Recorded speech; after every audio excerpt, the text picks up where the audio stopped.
बिस्मिल्लाहिर्रहमानिर्रहीम। अस्सलाम वालेकुम वरहमतुल्लाहि वबरकातुहू। आज हम बना रहे हैं चॉकलेट कवर्ड स्ट्रॉबेरीज़। अगर आपको हमारी वीडियो अच्छी लगे तो लाइक करें और हमारे चैनल को सब्सक्राइब करें। तो शुरू करते हैं। मैंने स्ट्रॉबेरीज़ ली हैं, इनको धो के खुश्क कर लिया है। डार्क चॉकलेट और वाइट चॉकलेट लिया है। देगची में मैंने पानी डाल के रखा हुआ था गर्म होने के लिए। इसके ऊपर एक बाउल रखेंगे, इसमें चॉकलेट डालेंगे और मेल्ट करेंगे।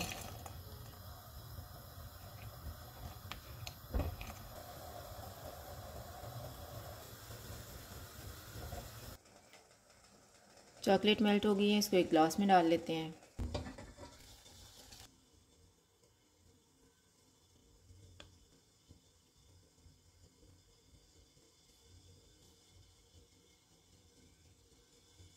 अब हम वाइट चॉकलेट को मेल्ट करेंगे।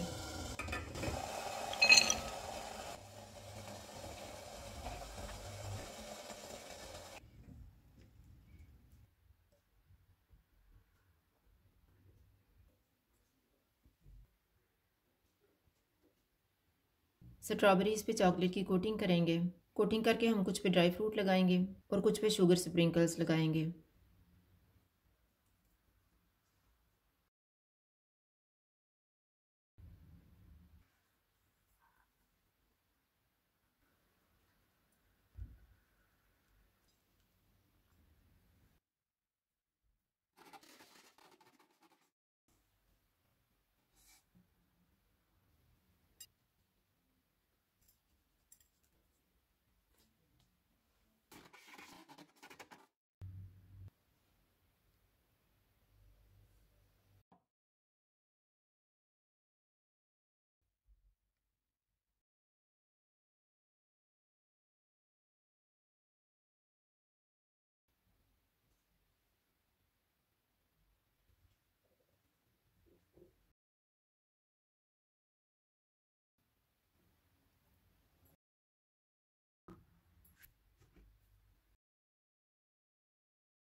चॉकलेट कवर्ड स्ट्रॉबेरीज़ तैयार हैं। अगर आपको हमारी वीडियो अच्छी लगे तो लाइक करें और हमारे चैनल को सब्सक्राइब करें। शुक्रिया। अल्लाह हाफ़िज़।